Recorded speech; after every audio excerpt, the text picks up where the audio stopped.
Hello, everybody. Welcome back. Today, my name's Toaster, and this is. Saruman of many colors, ladies and gentlemen. We're going to be casting a match today between Phoenix Legion and Russian Jade Falcon, PHL and RJF. It's a Div A match for EU region. And yeah, I'm excited to be back in here. What do you think we'll see from these teams, Saruman? I think what we're going to see is we're going to the Phoenix Legion and RJF bring some very interesting ideas to the table. I think that what they're going to do is that they're going to try and just play the maps that they're the most familiar with, play strategies that they're most familiar with. I don't think that we're going to see much complicated play here because in just plain terms, it's going to come down to RJF and PHL and Phoenix Legion doing whatever they can to outmuscle each other. Because they're essentially fighting for a second fiddle to JGX and to Eon Synergy. Not to take anything away from Phoenix Legion, they've been playing very well. And I believe they even took a drop off Eon Synergy, but in the overall structure of things, the fact is that EU Div A is currently in control of Eon Synergy with JGX falling behind a bit of a short second. So right now, it's kind of an uphill battle for EU Div A. First Jaguar Guards and Eon Synergy leading the way. First Jaguar Guards has more kills technically, but Phoenix Legion and Russian Jade Falcon lost both their matches against those teams. So in the end, it's just going to come down to which of these teams is going to be fighting for third place, since it's going to be a very long struggle for them to get ahead of either Eon Synergy or First Jaguar Guards, JGX. Yeah, you cast last night's match with Black Omen and with Blackwatch. I think either of these teams were watching. Maybe they'll take some plays, learn some things from that match. Maybe we'll see some more Huntsmen, or I don't know. What do you think? I think we might see some missiles, definitely, especially if they pick Rubelite, which has been an EU favorite. Something I feel like I kind of been a broken fiddle with. But at the same time, it's just it's been a very domineering map for these teams. Yeah. Oh, excuse me. They understand these maps in and out, and I think that still though, Black Omen did show that there was enough cover in order to get away from the Lerm fire. But the thing was that Black Omen was kind of bunched behind one set of cover, so they really couldn't establish map controls. So there are ways to fight ATMs and LRMs on Rubelite, but that depends. Even if Volkadov and Aren chose Rubelite, they might not have even banned. They might not have even picked it. They might have banned it and picked something else. Yeah, I mean, definitely Rubelite's been real popular in the EU scene. It does, I don't know, it doesn't seem like Rubelite would be a good map for missiles, but I guess, you just get that narc boat in there. You're able to deny so many positions that even if they are in cover, they can't really do anything. You can't control the map or anything like that. But all that being said, I don't know, want to just talk about this first map we got going and see what we expect to see on Tourmaline? Oh man, I figured I might have to talk about it with Belmont, but not with you, Toast. Come Oh on, man. How many gosh. times have we practiced this match on Dropship 5? Well, for the viewers' sake, I know I've done it plenty of times. It's a definitely a staple for comp. I love this map though. It's I don't know. This is probably my most fun map to play as a summoner pilot, but Well, then explain it to the viewers. Why do you love this all map? right. So if you're team two kind of has like I'd say the defining position on this map, which is this E4 hill, right? You want to set up probably a couple range traders. Usually it's like 2 assaults, maybe a heavy backup. And then really, you can't control Kappa, you can't control Sigma that easily. And it's all about a fight of like, who can control Theta without actually stepping foot on Theta, because Theta is actually a really risky position. Blue team, on the other hand, kind of wants to set up, back here, if you're playing the ranged game. Maybe get some kind of shorter people working around these regions. Maybe get a streak boat or something in E6. And then it's kind of all a game about like, maybe who can flex up and control this epsilon area, maybe try and put some pressure on the guys back in C5, C6. And, if you're a light pilot, it's all about, can you control Kappa? Can you try and get a pick, maybe work your way around, this Sigma Kappa Gamma? That's where you spend most of your time playing, if I'm not incorrect, until I yell and scream and get you to run and say, oh, the lights are diving me, save me, Saruman. Oh, you know what? You're absolutely wrong. What we do is we sit back at Sigma and let the heavies die because we Hello, don't like. everybody. Welcome back. No, I'm kidding. You're actually very right. In the good old days of comp, generally what the Lights wanted to do was set up around Kappa to try and take that point secured for their team, so that way Epsilon and Theta could be the main contesters. And if you have Sigma and Kappa under your control, especially from a Team 2 side, that puts a lot of pressure on the enemy team to respond. So for the Lights, you are correct. It was a fight for Kappa, but also something that some teams would do is that they try and rush Lights and other speed brawlers onto Theta, and then take this area that many teams refer to as stage, and then try and push over that Delta 5, Delta 6 region. That's especially effective for domination, trying to push teams out of the circle. I know that was a staple dropship 5 strategy that was masterminded by Odin and Snapstyle. Helped us get the advantage on many domination wins, but sadly this isn't domination, this is conquest. But even still, the push from Echo 5 into Delta 5 is effective nonetheless in making sure Theta isn't taken, and also offsetting the range traders from taking Epsilon. But at the same time, it also isn't that effective because of these top mechs at Charlie 6 that are most likely going to be set up for Team 1, covering that area, making sure that if they do push out of these crevices here, they're going to get basically fire rain down upon them. Yeah, those Charlie 5, Charlie 6 positions make pushing into D5 and D6 really hard. You gotta kind of hopefully get a mech or two up into Charlie 4, start pushing them out of there. But I don't know, we'll see. We saw it last night, I think 228. They tried to do something a little tricky. They snuck some Fafnirs here in Delta 6. Maybe tried to get Black Omen to bait that push around the D5 corner. But unfortunately, I didn't see the entire match. It didn't seem like Black Omen ever fell for that trap, and eventually just forced 228 to push them, in which case those Fafnirs just melted under the long-range fire of Black Omen's ballistics mechs, I believe. Yeah, you could say that Black Omen played it much more traditionally. Meanwhile, 228 Blackwatch might have been a bit too cute with their strategy, but I still loved the idea behind what Blackwatch was doing.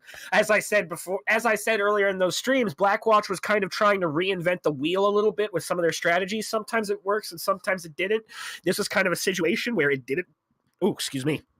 Where it didn't really work because of the fact that but it wasn't necessarily the fact that these Fafnirs were sitting here. It was more the fact that there was no real present cap game established. 228 after capping Kappa, which they got successfully, should have got much more aggressive in taking Sigma and then maintaining the 3 cap through Gamma, Kappa, and Sigma, and then maybe also trying to grab Theta as well, since the truth of the matter is that while Black Omen did have a commanding presence on this area, which is affectionately called CSJ Hill, because of the fact that CSJ and JGX popularized the use of that area as a trading spot so much, Lights can still potentially get a chance to do some work and maybe get a sliver off Theta, maybe just a sliver off Theta. With some careful cover from their range traders all the way in Charlie 5 and Charlie 6. But I think it was more that 228 didn't want to risk the Fafnirs and the range traders being out of position if CSJ decided to move. Also, at the same time, 228 could have gotten more aggressive at Epsilon as well, because the truth is that the mech traders at CSJ Hill have a hard time trading against Epsilon when the main body of 228 is firing from here at Charlie 6. And they were putting out some good damage. I believe that Archon Adam Steiner, Gillick, the main range traders for that team, they had about 400 or 500 damage apiece. Yeah, that's not any damage to laugh at, especially 8v8s. But who knows? We'll see. We've also seen some kind of goofy strategies, or well, maybe not goofy, kind of interesting that they actually worked. Hiding strategies. You just control these, make your mechs impossible to pin down. Eventually, you send somebody over to Epsilon, and if your team's fast enough, maybe they just never can catch you. Okay, and now, Toaster, the teams are ready to ban. If you could pull up the ban sheet, please. All right, we're heading into the ban. Let me know when it's up. It is up, so they can go ahead and do it whenever. All right, I'm signaling the teams right now to let's get this map ban started. So yeah, Rubelite's been pretty popular. Alpine out off the bat. It seems like after week 1, week 2, no one really wants to play Alpine anymore. Which is a shame, since it's a great map in my personal opinion. It's got a lot of flexibility and strategy, but Phoenix Legion, they're the first ones that get the ban. They're probably not comfortable with it. Terra Therma follows. Another pick that's pretty popular to ban right off the bat. A lot of people don't like playing Terra Therma for good reason. And River City gets banned, so none of that NA favorite, along with Viridian Bog. We haven't seen Bog at all yet on our cast. I'm not sure if it's even been played, but we're going back to Rubalite. I think it might have been played in one Div D match, but I'm not sure. But yeah, right now it's Rubalite, River City, and Alpine that have been the most popular, with River City and Rubalite kind of overtaking Alpine. I think at this point, Rubalite might be one of the most popular maps, shortly followed by River City. Yeah. It's, and I don't know. I like that map a lot, but it's a little weird in comp, especially, now that kind of meta seems to be changing with all these missile buffs, but we'll see. Maybe RJF or one of these teams will start boating AMS after what they saw last night and just shut down the missiles. Who knows? It's kind of like a rock, paper, scissors things. You don't want to waste the tonnage on the AMS if it's not going to be used at all, but at the same time, maybe you just kind of have to bring, 1 ton, swap a heatsink for an AMS and a half ton of AMS ammo. Could be pretty effective. If there is one team that might be prepared for it, it's RJF, since for a very long time they suffered under the great weight of playing against teams like Black Spites, Lords, Eon Synergy.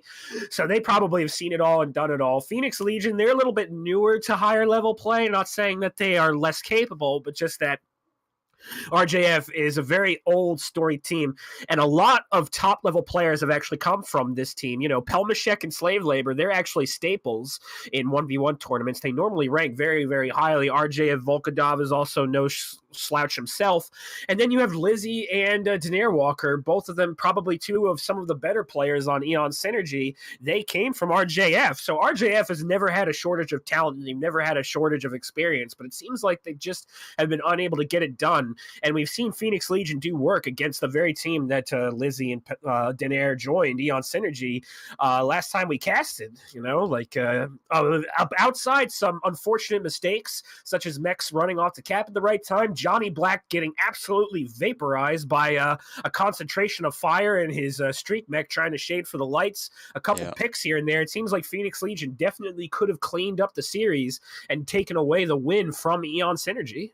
Yeah, and we talked about some of the PHL pilots' stats last time. They definitely do have some really standout players, at least stats-wise. Polycat, Stimrog, I remember doing really well the last time we saw them play. So there's no lack of talent on their side either, for sure. Going back to the AMS thing, I think maybe if we do see it, it'll be on RJF side after that Lerm beating they took on their first match against Eon Synergy. I remember watching that VOD. They're just Lerms for days. Jay-Z and his Lerm, I think 80 stalker, just pouring out the damage. But we'll see. Yeah, RJF was unfortunately the witness of Jay-Z's amazing 1,000 damage bomb game against JGX on Canyon Network. Now, obviously, Tourmaline doesn't have the same lerming lanes as Canyon Network, so probably not going to see him here. But 4 and 5, where lerms have been a bit more effective, I think that RJF will definitely at least sacrifice a ton and a half. Maybe not go too ham on the AMS, but bring some sort of protection. Like, their effectiveness can't be denied. And, love them, hate them, no skill weapons, whatever you want to call them. Like, they're there and they're strong. And if that's the case, you got to use it. Yep. I also wonder what we'll see in drops 2 and 3 without the missiles. It seems like teams either opt for brawl or like full standoff, and I know at least one match last night, 228 kind of maybe got a little out of position and lost to the brawl, but I didn't see the third match. You want to kind of talk about how those strategies have been doing on Caustic Valley?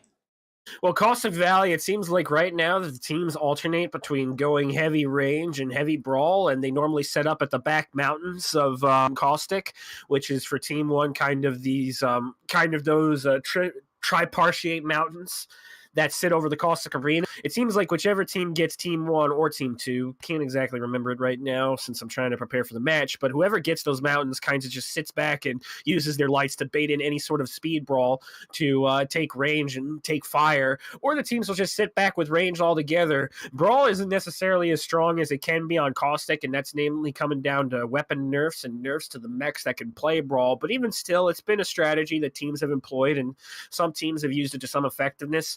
the first match against Mercstar and EMP. EMP simply rolled through Mercstar's own brawl, which was, I believe, a little bit of a heavier brawl, to just absolutely smoke them.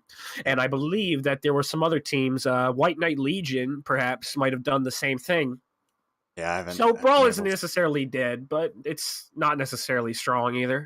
Yeah, it's definitely we're seeing maybe a different brawl than what we've seen in the past. Not so many SRMs. It's mostly seems lasers are the go-to. A lot of medium pulse boats and even some Novas with, I think, ER smalls. But yeah, who knows? Looks like both teams are locked though. Are you ready to get in there? We are. We just need to give RJF the benefit of a doubt, since I know that in D5 we made this mistake a lot of times where we all ready up and then the announcer readies up and goes, but we weren't actually ready in the first place. It was just all of us being way too cute and cheeky and readying up when we weren't even. Yeah, it's you gotta have that one guy that's like you never ready up unless we tell you to. We'll play it a little safe, but here we go. Tourmaline Desert, what will we see? Will we see a lot of DACA? Will we see ER large trade? You know, knows. Probably maybe even missiles. I don't know. It's maybe too long range, too much cover on this map for that, but we'll see. The Tourmalines definitely hurt LRM strategies a lot because there's a lot of places that have cover, mainly the top level trading areas.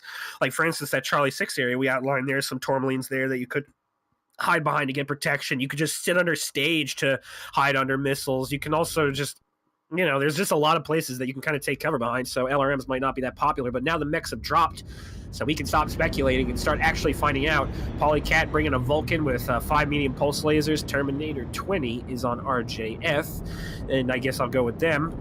They're running UAC 5s, 5 UAC 5s on Terminator for RJF. Desert 2, 5 UAC 5s on his Annihilator. Volkadar, 5 UAC 5s. ERPPC Summoner for Slave Labor, not in a light mech, a little uncharacteristic. Try UAC 2, Dragon, Proton Special, run by Nick Draziri. Taurus Kedyuk, Ultra UAC 5s. So basically, this is going to be a DACA deck for RJF. And on the other side of Phoenix Legion, it's something that's a little different. They're bringing a combination of lasers and Gauss. Zinjo with the Fafnir, heavy Gauss rifles and 5ER medium lasers. That mech hits like a truck. He's heading to Kappa, it looks like, to try and secure the point. Polycat bringing 5 medium pulse lasers. Casablanc, medium pulse lasers. A Ren, linebacker with medium pulse lasers. Another Fafnir with heavy Gauss rifles. So interestingly enough, it looks like Phoenix Legion is once again trying the similar strategy they used to defeat, I believe it was Eon Synergy. They're going around the map, and it looks like they're going for a cap heavy strategy, not setting up anywhere. We've been proved completely wrong about what we were theory crafting. No one's been sent to see us. J Hill, we've got a little bit of firing going on. Pelmashek taking some shots at our Rend here. Pelmashek maybe got to be a little bit careful here. Hope he doesn't get jumped, but he's got those Annihilators headed down into what I call Death Valley. I don't know what other people call it, but they're about to, I don't know, they're making this really weird swing, sending a lot of tonnage towards Kappa over here. And I don't know if Sinjo's been spotted, but he's kind of over here all by himself in his Fafnir. That could be disastrous if you lose that. And even worse, Ren's also here in his linebacker. Zinjo looks like he's just going to try and cover the Kappa point in order to maintain the cap lead. If he doesn't get jumped, then it's perfectly fine. There aren't a lot of lights in the area, just MK. And Zinjo, however, is creeping up. It looks like he's going to walk into the Annihilator fire. Ren is also a little bit isolated, maybe trying to go to the back to hit the main body, but this is a very precarious position. Right now, Zinjo and Arend are playing with fire here, and they have to be careful, because if any of these mechs turn around and hit them, it could be disastrous, but they're banking on the slow speed of the Annihilators to allow them to move at will. Yeah, and that being said, though, Phoenix Legion already has a 3 cap. They had a 4 cap, I think, briefly before Kappa got flipped, and it looks like they might be about to take Theta, too. Arend is helping Shane Zinjo so he can kind of pull out. Very smart decision, since Arend has the mobility, Zinjo does not. He's kind of pulling out. Pelmashek putting fire, Nick Draziri as well. But notice the fact that there aren't a lot of lights. There's definitely a more top-heavy concentration of assaults. So even though Arend's taking damage, there's not a lot that RJF can do to capitalize. They're trying to get the summoner up there to help MK with some support. MK trying to go from the back to hit Arend, but it looks like it might not help that much much, especially since Casablock and Polycat are coming over the top, pushing the Summoner off the hill, providing some MPL fire, and it looks like that they're going to provide firing lines to Shada Ren. This is just amazing positioning right here. Every single mech from RJF, Phoenix Legion, is supporting each other, even though they're not within remotely similar vicinities. Ren's been a little bit caught out here. It looks like he's going to pay the price for protecting his Fafnir as much as he could. Fafnir maybe almost getting away. He was taking some... Oh, and Ren goes down. Fafnir was taking some definitely fire, overstayed his welcome, yeah. but it looks like Sinjo might still end up being caught by these Annihilators. I don't know. They might have to split those Annihilators up.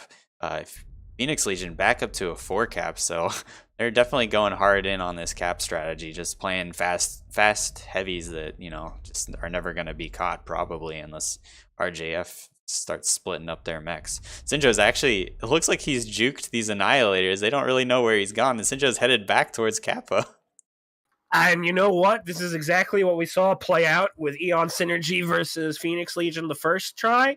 And the second match, the sequel, when Eisengrim did this against T28, they essentially used the limited mobility the Annihilators provided against them. And it goes to show, since right now the Annihilators aren't doing jack, they're just running around the map and basically what's a 50 kph mech, not contributing much of anything to the fight.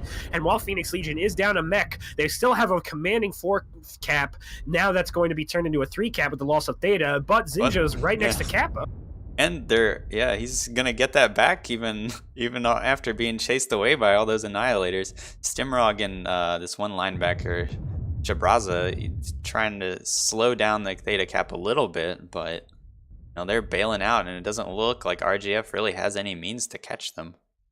And this is just amazing operational strategy from Phoenix Legion. They've deployed enough mechs on each side of the map to bait RJF to try and move their main body as much as possible. And RJF, it's not like they can split their Annihilators. Those are linebackers. Those are lighter mech summoners. If they get caught out, they're going to get caught out. They're going to get caught and die from Phoenix Legion's faster combination of mechs. The Vulcans, the linebackers, the Summoner, even the Fafnir, I think, is a little faster. The only mech that's really slow on Phoenix Legion is Misanthrope and his Annihilator 2A, and it looks like his role is simply to anchor the main cap points at Epsilon and Theta, which he's doing an admirable job of. Yeah, it's a really weird position. I can't say I would have thought of it. You know, they had that Fafnir and the Annihilators on opposite corners of the map, is about as far away from each other as they could be, but they've managed to survive this long. Oh, looks like maybe we've got an engagement on Kappa. Maybe not. Yep, Zinjo did get caught. The MK saw that the cap was going down, and he responded quickly. So RJF's essentially taking their fastest mechs to try and stop this from happening. But Zinjo manages to get the 4 cap. He's probably going to die soon, but his sacrifice is much warranted. If he can just stay alive on that Kappa point, this is a 4 tick going on, and he's down. Kappa's neutralized, but at the same time, that was a 4 cap for a good 4 to 5 seconds. An extra 5 points necessary, and an extra 5 points that, you know, RJF can't afford to get rid of. Misanthrope goes down, Wootzel Dootzel also goes down, but assuming that Phoenix Legion can hold on to enough mechs to hold these points, then the cap game might be lost. However, RJF is looking like they're going to bring the cap back. Epsilon may soon fall. Stimrog is trying desperately to keep RJF from grabbing it, and RJF is definitely going to have a solid cap over Gamma, so the game is not over yet.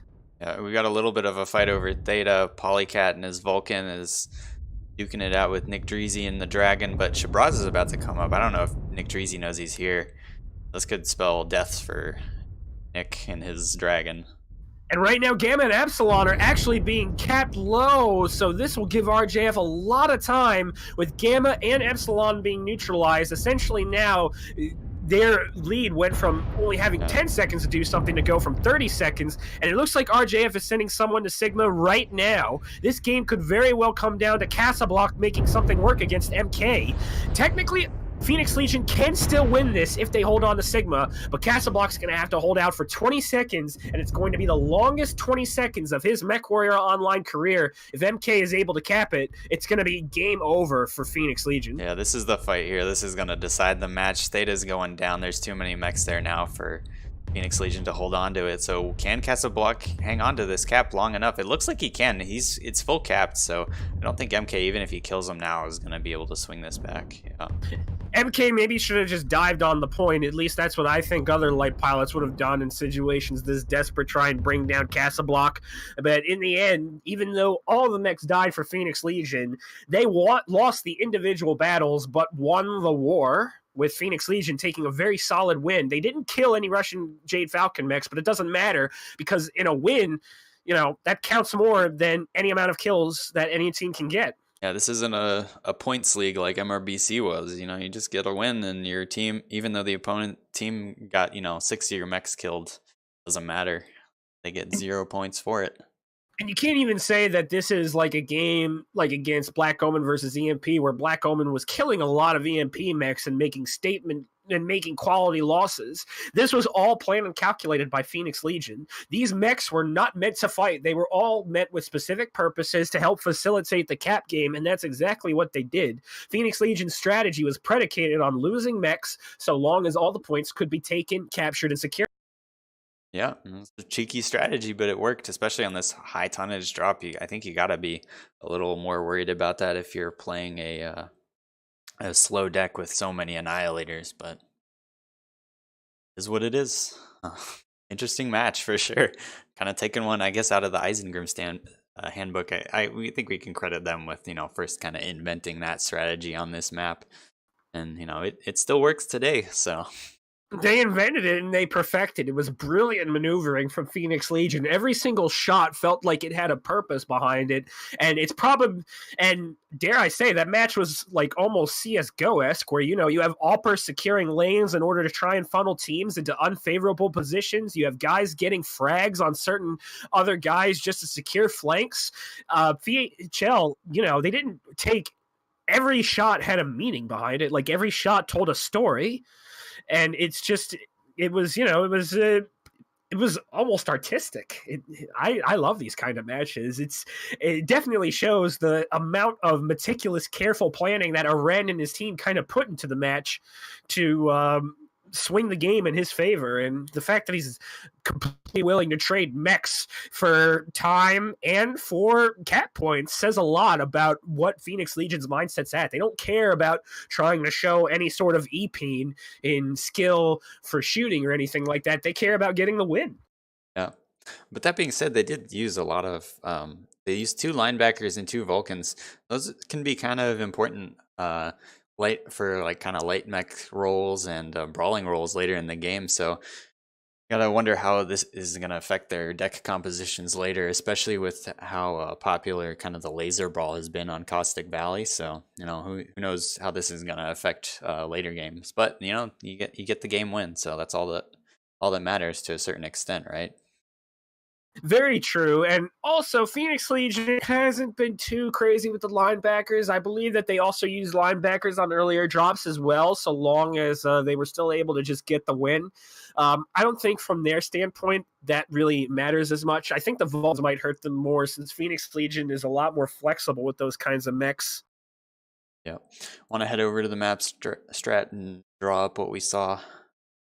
I guess we can while the teams are formulating their new decks for this new. Yep.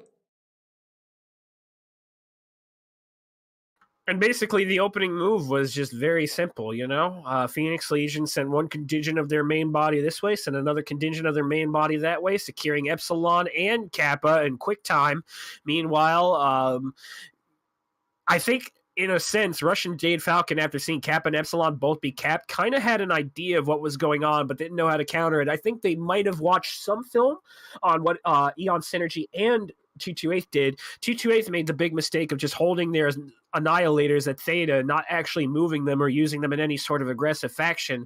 But even that, they turned against them because their annihilators pushed south instead of north to Fox 6, where there were really only 2 mechs to try and contest Kappa, which is Zinjo and his Fafnir here, and the linebacker Arend here. So the annihilators weren't even deployed against the main body. They were deployed against a smaller contingent. I guess RJF kind of just rolled the dice to see which side of the map had more mechs, and they lost the roll because those 3 annihilators needed to be where the main body was most to kill as many mechs as they possibly could to narrow down Phoenix Legion's ability to cap. Yeah, I think if I were them, I would have liked to have sent, at least one of the Annihilators to Theta, send two to Kappa just to make sure you can win that. But I think two's enough to win that Kappa fight. It's also interesting, RJF as Team 2 didn't opt to spawn anyone in Alpha Lance. Even if I think spawning just like one of their summoners there could have been a right move. That way you get some initial scouting. You can jump way up high, check D5, C5, C6, see if there are any mechs there in the typical trading positions. And if they're not, then you like immediately know, there's something weird going on. You can usually see if anyone's jumping out of Alpha Lance pretty early on. Also, it was a bit detrimental that RJF brought one light. I understand the reasoning behind it. They wanted to ton up on Annihilators to win whatever trade war they could get into. But at the same time, having only one light on a large map like this just means that it's going to limit your capping ability. And especially with Phoenix Legion's reputation of running very interesting strategies, playing to the map's strengths rather than trying just to play to their strengths, it seems kind of foolish almost that RJF didn't try to at least bring a couple more mechs to assist their light contingent. There really wasn't much there for them, Looking at Russian Jade Falcon's deck, they had a linebacker. Looking at Russian Jade Falcon's deck, they had a dragon and a wolfhound and a summoner. And even the dragon and the summoner, what's their max speed? 80 kph. That's not much. Yeah. I mean, the Dragon and Summoner can do work, but yeah, they're not. Well, the Dragon's high DPS, but Dragon kind of is going to spread damage a lot on lighter mechs, and the Summoner just doesn't have the DPS anymore with that 5-second cooldown on its PPCs. But yeah, I don't know. Also, Toast, watching the stream, you have the team names on the wrong teams. Phoenix Legion is over RJF Volkodov, and Phoenix and Russian Jade Falcons over Polycat, who has a PHL tag next to her name. Just a little. Whoops, my bad. Sorry, teams. Tags are corrected now. But yeah, I don't know. We'll see. Now we're on to a completely different map, though. Only playing Tourmaline once, so no more chances to do any shenanigans for PHL there. And we'll see what RJF, how they adapt, what they do differently this match. Unfortunately, they can't bring LRMs or ATMs to Caustic. If they could, that'd be pretty OP, since there's not a lot of cover against missiles on Caustic at all. This is a big win for the league admins for basically Marshall Olympiad. Shows that Krasnopetsky and Ash definitely knew what they were doing, assigning these specific maps to drops 2 and 3, because if Lerms and ATMs were allowed, if Caustic was, say, a drop 4 or 5 map, that's probably all we'd see. Even with the AMS buffs and the fact that LRMs suffer a little bit more against AMS, they're a lot more vulnerable to it. ATMs would probably be the dominant weapon system you would see on a map like Caustic. Yeah, this is definitely a missile-friendly map. It seems like there's a lot of cover, but so much of it is so low that even if you're hugged right up against some of the rocks around the edge of the mouth of the volcano, you're just still gonna get rained on by missiles. I remember good old D5 match where at the end of the season you guys brought a Lerm deck against SJR, and this was pre all these buffs to missiles, and it almost worked. So now I think it would definitely be a very strong strategy, but no lock-ons for this match. And you know what's funny? The best part about that was that we weren't even trying. We just threw Lerm mechs out there and we're like, let's do it. We had one tag mech. None of our Lerm mechs had tag, actually. We were just rushing out Lerm, but it's just like, hey, let's just Lerm, and it almost worked. But the teams are going to be ready soon. RJF is taking their sweet little time trying to get their stuff all in. Yep. Looks like PHL's ready.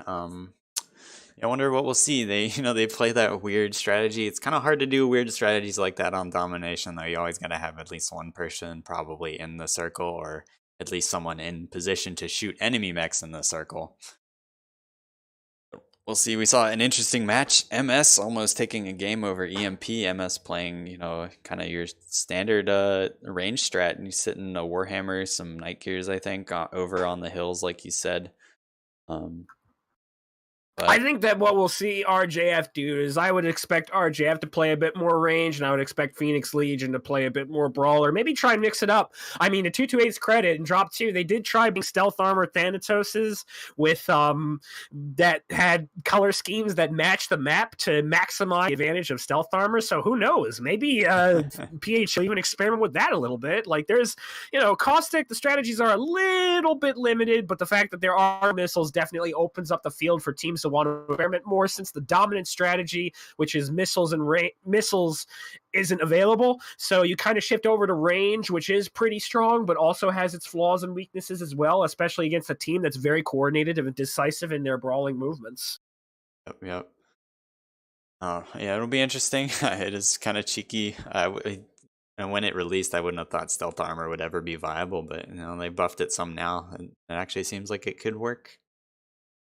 Launch is underway. Drop 2. Phoenix Legion 1-0 in this match.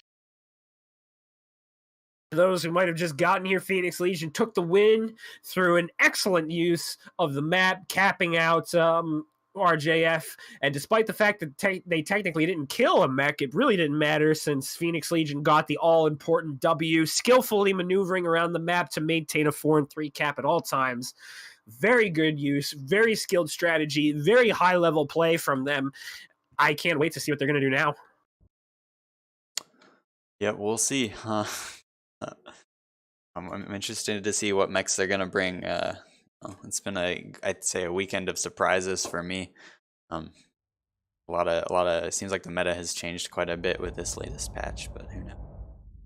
And it looks like Bushwhackers, which signifies to me that we're definitely going to be seeing some brawl from Phoenix Legion. Those Bushwhackers are armed to the teeth with SRMs and LBXs. Zinjo bringing a Night Gear Prime with UX instead of the traditional ER large lasers and not PPCs, Gauss rifles that we saw 228th bring. So they have some DACA push mixed in with their brawl, which is mainly missiles. And on the other side, it looks like that RJF opted for an assassin hit squad assisted by the ever-reliable Urban Mech K9 with their Bushwhackers once again also bringing Ultra AC-10s and some missiles. Warhammer 6R, I believe, is their main trading mech. ER small lasers, Ultra 10s. I'm wrong. That's another push deck. So what we got is a combination of missiles and DACA for medium short-range trade, which could eventually evolve into a push if both teams wish. Yeah, RJ Volkadov getting a first shot on Polycat here, but Polycat and Caselblock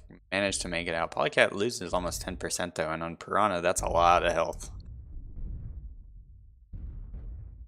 Right now, slave labor and Nick Draziri just trading a little bit. Casablock simply trying to maneuver around with Polycat to try and get the best position on Volkadov, find the best spots to trade. But right now, it's pretty even. It's just kind of back and forth with both teams utilizing their DACA to try and see which one can poke the other guy. Yeah, it looks like Volkadov playing a dangerous game here with these Night Gears, just trying to get eyes, see where the Phoenix Legion mechs are. Phoenix Legion kind of in that typical position. You got the 2 Overwatch mechs way on those high mountains, and then they've got their kind of brawler detachment in between with these light mechs kind of harassing a little bit, not getting too much with those Piranhas, though. They're not really peak trade mechs like Wolfhound would be. It's also worth noting, however, that Polycat needs to be a bit careful, since all that damage that you were mentioning, it's in her head. In her head? Oh no. What a shot that Urban Mech must have had. It wasn't a strike. I'm pretty sure it was a laser burn too.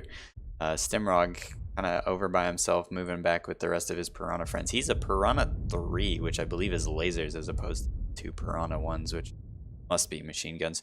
Stimrog getting in there correct. A little bit. Taking some fire from these K9 or Urban Mechs.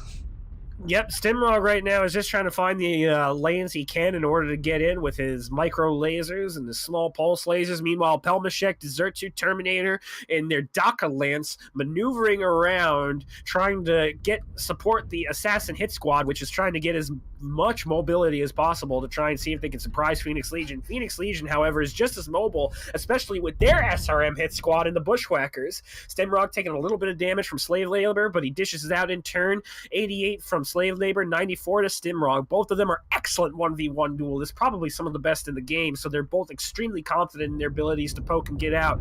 Aren, Shabraza, and Wutzel Dutzel managed to dodge what could have been a very devastating strike, and it's just right now a jockey for position. Both teams are moving, shooting down UAVs, and trying to find the right angle on which to start the push. Assassin Hit Squad probably planning on leading the way for RJF. Bushwhacker Hit Squad planning on leading the way for Phoenix Legion. But right now, as far as things are concerned, the match is a draw, even though Phoenix Legion isn't doing great on the percentages. Volkadov gets a big burn on Stimrog. Stimrog down almost 80%, 83. But yeah, neither team really wants to push the other. You know, Phoenix Legion has a 5-second advantage on the timer, but you know, that's, you know, one generator away from tying things back, so it's not going to end up mattering yet. Meanwhile, and the reason they probably don't want to push is because the Night Gears are still in the back. So obviously Phoenix Legion doesn't want to get too aggressive until the Night Gears pop up. But even still, the Night Gears have constantly been shifting their position around a little bit. But at the same time, it doesn't seem like Phoenix Legion has an eye on moving anywhere with their lights. yeah, neither team really taking a ton of damage. Volkadov, most hurt on RJF, 83%. And Misanthrope in his Night Gear actually down 70. Taking some back shots I didn't see. Or he could have taken an Artie, since basically RJF have been very aggressive on trying to plant artillery strikes down there. They're trying to unseat the Night Gears, wisely so, since they are pumping out some damage. Slave Labor took some big hits. Volkadov also took some big UAC hits. Their presence is definitely felt, but right now it seems like that it's those Night Gears that might be the reason, actually, why RJF isn't pushing yet. They don't know an exact way on how to get down the Night Gears, and right now it seems like that the Bushwhackers' job is just to shade whatever the Assassin's Hit Squad goes, to act as a buffer in case the brawl evolves, to make sure that the Night Gears stay where they are and are able to pump out as much damage as they can. Yeah, and even these Piranhas doing a good job scouting a little bit. Stimrog kind of working those flanks, making sure that nothing can sneak up on these Night Gears. Meanwhile, Misanthrope taking Slave a lot Labor of damage. takes a very big hit, though. Ouch, that could have been bad. Castleblock, Polycat, and Stimrog all synchronized their hits, and right now Slave Labor is down 53%. MK trying to support him, but RJF Volkadov is not in good shape. This is not good, and the Bushwhackers are completely out of position for RJF. This is not going to end well if these urban mechs get jumped on. Lord knows they don't have the mobility to get out of there. Stimrog and his Piranha trying to round about, trying to get Slave Labor. He smells blood, and he gets him. But in Volkadov is charging in, though. What is he Look doing? At this, but the Bushwhackers might be starting to push now, too. The Bushwhackers see that the Light Lance is too dedicated on killing the Urban Mech, and they're making a move. Let's go. RJF is moving in. Oh, yeah, boy, let's go. Big push happening, potentially. Bushwhackers moving in with their Daka, trying to sneak down Zinjo. Casablock, however, kills Volkadov. The two Urban Mechs are down, and the Bushwhackers are moving in, and the push is on. Karis Tida kills Stimrog after Stimrog managed to get 2 key hits on the Light Mechs that led to their deaths, the Urban Mechs I speak of. Right now, Wutzel is getting hammered, and the Night Gears pull out. They're not in any position to support the Bushwhackers. This is very dangerous for Phoenix Legion. It looks like right now that they're in a very bad position, but Sabraza is still getting a kill on the Bushwhacker and Terminator, but Aren might fall soon now. Polycat is doing whatever she can to put damage out. The Bushwhacker X1 getting down. Casablock kills Taras Katic. I take it back what I said. Who cares that the Night Gears weren't out? It looks like Phoenix Legion's just going to win this on the back of their Bushwhacker hit squad and their Light Mechs. Yeah, this is impressive brawling on their part. Nick Dreezy goes down. Looks like the Zertu, last one left, and he is probably stripped based on the amount of machine guns hitting him in the front and back. Yeah. Wutzel Dutzel says, "We won. I'm just going to self-destruct. F it." Polycat. Kills don't matter. Signaling Feel free F. to. Yep, Polycat giving an F salute to Wutzel Dutzel, spraying her little lasers on his body. What a win, though, by Phoenix Legion. Great recovery in what could have been a disastrous situation. Their Bushwhackers were still in prime position to intercept the brawl if it happened, and the Lights were quick enough to be able to get to the fight, even after being out on the other side of the map during that original Light skirmish. Yeah, I think that push on RJF's part was just a little bit too slow. Those Urban Mechs, you know, the first one was already down by the time they started the push, and you know, even the second one was, you know, almost well dead before RJF had really engaged with their bushwhackers, and that was, I think, just all she wrote. Let's talk about damage here. Dezertu, doing pretty good job in his Warhammer, 465 damage, nothing to laugh at, but it seems like those assassins, the Assassin 21s, just weren't enough. Only pulling about 100 damage each. You don't want to see that out of those 40-ton mechs. Meanwhile, on the side of PHL, it's just well balanced damage all across the board. The Night Gear definitely getting the most damage, probably because he's the one that can actually be trading for most of the match, and is, I think, really good positioning on PHL. Maybe those Night Gears got a little bit out of the firing lanes there towards the end, but it didn't end up mattering. Yeah, I was actually a little worried because the Night Gears seemed like they were pulling out on the other end of the fight, and they really weren't in a position to support their comrades, but in the end, it really didn't matter. The damage was done. I didn't get a look at the damage numbers. How did the Night Gears do, Toaster? Let's see. Misanthrope pulled 528, Zinjo pulled 400, or 526, Zinjo pulled 438, so very respectable. They were definitely winning their trades. And yeah, Polycat and his Piranha pulling 350, Stimrog 375. Honestly, just great balance across the board. Maybe Shabraza and his P1 only pulling 132 damage. Need to get a few more shots on with that bushwhacker, but overall pretty good. Even Nick Dreezy, Dezertu, they did pretty good damage, 300 and 400 respectively. I do know that the Assassin Hit Squad definitely kind of underperformed from what I've seen. They really didn't do much. They were kind of neutralized over on Russian Jade Falcon side. They weren't able to get into the brawl and put out the DPS that they needed to win, which was kind of a shame since Assassins are pretty strong mechs. But at the end of the day, the DACA coming out from the Night Gears was just too much to stop. And you are right. I thought originally that the Night Gears might have been in a bad position, but they actually, I guess, pulled out at the right time, the time that worked. Either that or Phoenix Legion was just far better at switching their injured mechs in and out of the fight. Yeah, I think they just, they managed to get on the other side of that mountain, which meant that the Bushwhackers were in the perfect position right between the Night Gears and the RJF Brawl mechs. And, maybe it took a second or two for those Night Gears to get back in position, but, they never died. They racked up a ton of damage. It's game over. Yeah, maybe the Assassin one just not quite what it used to be. Is lost all those armor quirks, got switched to some structure, and those Piranhas just tore through them a little bit too quick. And you know what? Apart from this match, like what happened during Black Omen, nobody died out of bounds, a la Lizzie. So that's another thing to watch out. Yep.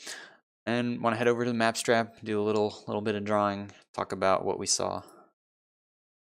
Can I draw phallic images? Please no. We're professionals. Very true. Thank you for reminding me. I forget that sometimes. All right, so Phoenix Legion kind of had their Night Gears, I believe, set up here, F3, E3. Eventually, they walked further over. It was kind of interesting. You saw at one point the Bushwhackers were just lined up, like sitting right under that mountain, not really sure what to go. Their Piranhas kind of worked up here. Eventually, you saw a bit of a shift from PHL. Their Bushwhackers started moving towards the right. This Night Gear came all the way around the mountain. Meanwhile, I don't know, RJF, they never really had any good trading positions or trading mechs, so they were just kind of working around the inside of this. Eventually, what motivated the push was that I think it was the K9 that got picked first. And then as a result of that K9, the other urban mech, he was angry. He wanted to get in there, avenge his friend, but, he just ended up running into his death. That motivated RJF to push the rest of their mechs around this side. The Night Gears dropped down into F4, and the PHL Bushwhackers, came into Echo 4 and just cleaned house. I would definitely say that this light fight over here hurt. Urban mechs are kind of meant to be the tanks in any sort of push. They're kind of meant to play the buffer zone. They kind of throw themselves in there and make themselves the target of focus fire because they're pretty much the most heavily armored light mech in the game, to the point where some urban mechs have better armor than mediums. Yeah, they're pretty close to even those assassins as far as health goes. Exactly. So the fact that they kind of died alone, they didn't win the light fight, and they didn't do substantial enough damage to slow down Stimrog or Polycat, who were running piranhas, the mechs that would be the go-to first responders in the event that a push happened, meant that that was pretty much a loss for RJF. Credit to where credit's due. Slave Labor and Volkodov tried, but at the end of the day, they weren't hitting their shots enough. Meanwhile, Stimrog and Polycat were, and the synergy between Stimrog and Polycat was absolutely incredible. Like, oh my goodness, they were right on the ball with each other. The moment that they saw that that Volkodov was weak or that Slave Labor was weak, they immediately jumped on them at the snap of their fingers, at the drop of a hat. Use whatever analogy you want to. The point was that they were on the same page in the best way you'd want your light pilots to be, and they got the kill nice and easy on those two urban mechs to seal the win. Yeah, great synergy on the PHL Light Lance for sure. Those piranhas, I'd say maybe Piranha 1s aren't the best harassers. You kind of want to just get in there and use those machine guns, out DPS whatever you can. But they did a great job for sure picking that urban mech and kind of throwing RJF off. And it seemed like RJF never quite got comfortable. It never seemed like they really knew exactly what they wanted to do. And I think they paid the price because of it. Those Night Gears got to farm for a little bit too long. Those Piranhas got too many early burns, especially Stimrog and that laser Piranha. It's like, I believe, probably about a 40-point alpha at least, depending on what laser combination exactly he has. And, that hurts. I believe that the combination of lasers he had was about 38 to 39, I want to say. It wasn't exactly 40 points. It's not nearly as much as the Arctic Cheetah had in the old days, where it had 42 points of damage with the 7 small pulses that could cycle like crazy, but it's still a lot of damage, not insignificant at all. Like when you see a light running around with as much firepower as an AC-40 Jaeger with more DPS even, you definitely have to watch out for that a little bit. And that's what Stimrog and Poly brought. Poly bringing the machine guns, Stimrog bringing the lasers, and it was that incredible damage and combination of high alpha damage and DPS that allowed them to sink the bushwhackers, and keep them from trying to bring the fight back on RJF's side. But once again, just the lack of the urban mix definitely hurt, and the fact that RJF wasn't able to get anything decisive or conclusive onto the Night Gyres kind of really hurt their abilities in the Night Gyres. I don't think either of the Night Gyres died, actually. No, they did not. There's very smart positioning. They moved the one out well in time or early enough that there was never really a huge threat to either of them. I know at one point they had to drop off the mountain, but dropping off the mountain into cover and you around and use your bushwhackers, it was just perfect. I think very, very good play by them. They kind of anticipated the RJF movements well. They scouted it well with those piranhas, and the piranhas did a brilliant job of harassing. That was just the match. But yeah, now we're switching sides. Go ahead.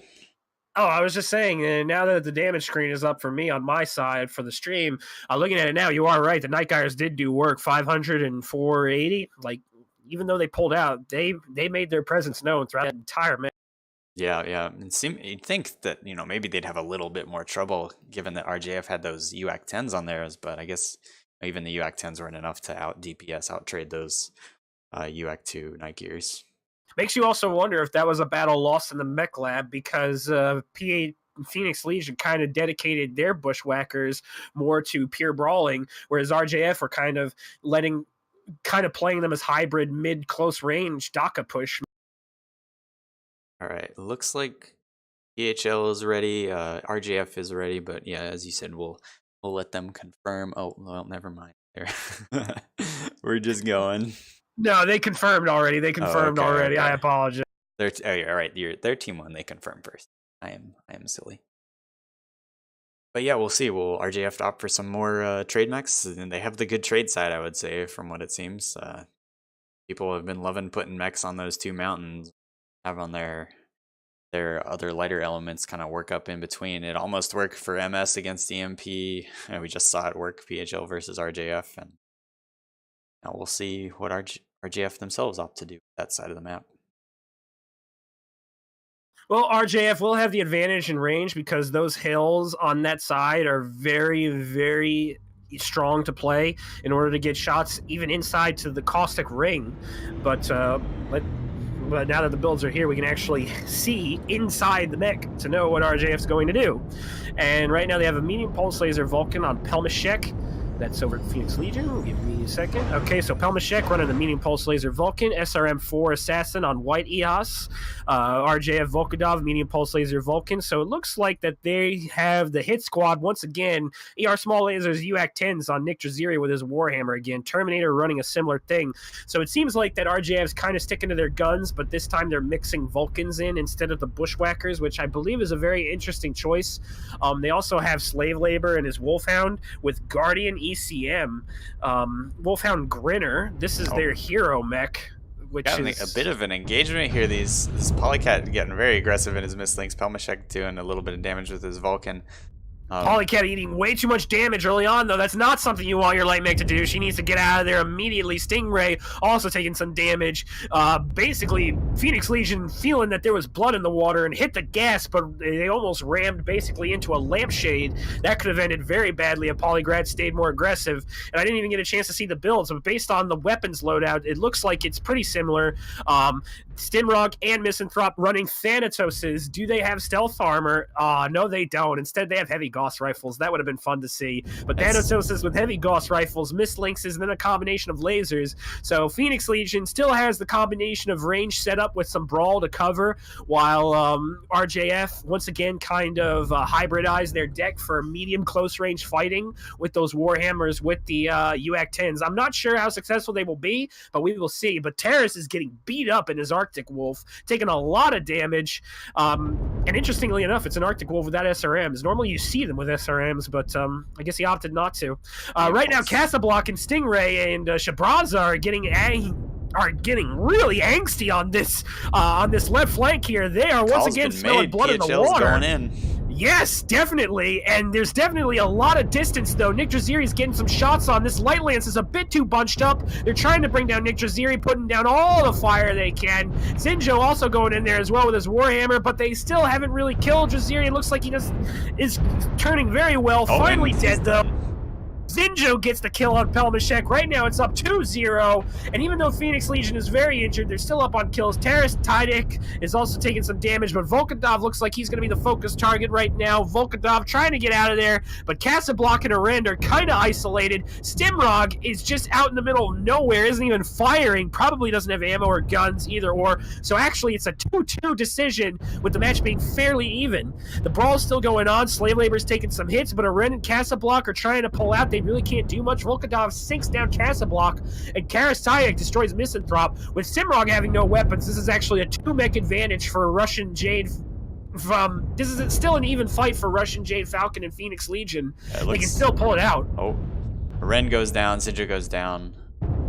This looks like it's going to swing back in favor of RJF just based on the health values and mechs being stripped. Misanthrope looks like next focus target for RJF. He goes down. And I believe Polycat might not have weapons either because she's not even fighting her. If she does, they're insignificant. Sabraza down. He's the only one that can fight at this point, and once he's dead, it's probably game. Yeah, Polycat ticking down that timer. Will RJF notice, but it looks like this fight's going to be over before it even matters. Shabraza gets legged in as assassin. He's soon to go down, and then it's off to hunt the last mislinks. He gets a kill on Terminator, though. So, it was not all for naught. I like to picture Stimrog as a pilot in his mech, just making his finger into a little gun, being like, pew, pew, pew, you know, shooting the other team, pretending he has guns, but not really, and then Polycat drops. Good focus by Russian Jade Falcon. It feels that Stimrog, Polycat, they got way too aggressive early on, and they didn't need to. They probably thought they had the kill, and it just wasn't there, and they kind of just fell into RJF's concave fire, and that was all she wrote. Yeah, I don't think they really expected RJF to have all those mechs on that corner, and Polycat paid the price for it. What can you tell me about these damage numbers? What I can tell you right now is that the Thanatoses probably did not do as much work as they could have. Stimrock only doing 195. He probably lost his heavy Gauss early. Misanthrope 357. Shabraza 417 trying to do work in his assassin, but he was the last one alive. Zinjo and Arend also trying to do work, but the fact that Shabraza is the only one that did over 400 damage is telling. Oh, whereas... I radio casted it. Fuck. Rip. What? I radio casted it. Well, they can kind of see. There's a small screen. Oh well. Okay. My bad. Not good. Oh well. But Fair yeah. enough. But yeah, basically the Thanatoses weren't able to do as much work as, say, such as the Warhammers or the Vulcans. RJF using their medium range to position themselves into a nice concave to get ready for the fight. Still, it was a bit close. I feel like RJF might have had the disadvantage in the mess lab, and I feel like that the perhaps Thanatoses could have come away with the win, but in the end, they didn't. Yep. Oh well. Sorry, chat. I let you down. But I have that little screen, so just zoom in. Yeah, we're gonna need our glasses to No, I'm fired. Okay. So I don't know, we can at least go to the map strat, talk about, draw it up big at least this time. draw it out big league. Draw it out big league. All right, Big so league. RJF moved their mechs pretty immediately up to this Echo 6 ridge. Polycat kind of moving up here, taking a lot of damage. I believe she got a UAV off, but it was quickly shot down. Sinjo got stuck here in his Warhammer a little bit, and PHL was kind of marshaling around back here. It didn't seem like they really knew what to do. Eventually, they pushed through back onto these RJF mechs that were in E6, but took a lot of damage doing so. And that first focus mech took incredibly long to take down. And I think that was probably the big moment of the match. Yeah, and once again, it was just the fact that that push got way too aggro as you drawed. The lights were just way too far out for blood. I believe that Arend and Polycat were very much up front here, all the way in Delta 6, and it felt like the rest of their main body still wasn't even here in Echo 5. Like, it felt like it was just extremely disjointed and just did not end well for them. Yeah, and it seemed like maybe they left their Thanatoses behind to die, and Stimrog paid the price, losing both of his weapons. I guess he probably got crit out by machine guns from the back, and he didn't have really any support back there. All their fast elements had gone over. And just watching the stream now, it also seems like watching our wonderful Radiocast stream, as chat's calling it, a stream for ants. A stream for ants. It seems like also that Phoenix Legion. Another thing that noticed is that their mechs were just way too much up. They weren't in a concave; they were kind of in a giant ball, and that's not necessarily how you want to do it when you're pushing. They're all in lights, but the lights weren't attacking flanks enough, and that might have hurt their damage dealing potential because of the fact that they just weren't able to deal the damage. Like, they were kind of just all clumped together. It felt like they were kind of tripping over each other, almost shooting each other to try and get the damage in, and that might have hurt them just as much as being a bit too hot on the draw and being a bit too bloodthirsty. Yeah. I mean, it was a good opportunity, but their heavies weren't quite in position, and losing all that tonnage to crits, especially on Stimrog, he didn't even have to go through all of his armor. It's just a little bit too much. But yeah, so now we're done with Caustic Valley. Some interesting matches. A little bit surprising for me to see RJF not opt for the trading strategy, but maybe after last match they just decided, we want to seal the deal on this next match quick. We have enough laser pulse boat brawlers, especially after PHL used most of theirs on Tourmaline. I can't remember if it was you or if it was Belmont that said it, but whoever said it made a good point. That whoever, you stick with what you know, right? So it's like RJF kind of went in with this mid-range strat. There was no need to change it. They were familiar with it. So even though that Phoenix Legion might have been more prepared for it, in the end, they just wanted to stick with it. And this time it worked, even though it felt like that PHL was a bit more experimental with those Thanatoses. Yeah. I saw 228 bring the Thanatoses. I'm not sure they won the drop they brought those, but they did not win the drop. They lost, and it was not a good one. It was a bad loss. It was like, I think they only got a kill. So maybe we learned from this. Don't bring Thanatoses. They've got a lot. I think they have some decent armor quirks, but I think the hitboxes are still maybe just a little bit too weak to justify their inclusion. Maybe not. Perhaps teams might not have used them properly, but yeah, that's always a chance. Maybe it was just a lab mistake. Maybe you built it wrong. Maybe there's a different build that could work. But anyways, now we're on to Rubelite. we can have lock-on weapons. So we saw these being pretty popular. 228 seems to be one of the team's most, I don't know, willing, or how do I put this? They're promoting those kind of builds the most. We saw them bring it on Alpine the other week. This week they brought a lot of missile mechs on this map, Rubelite.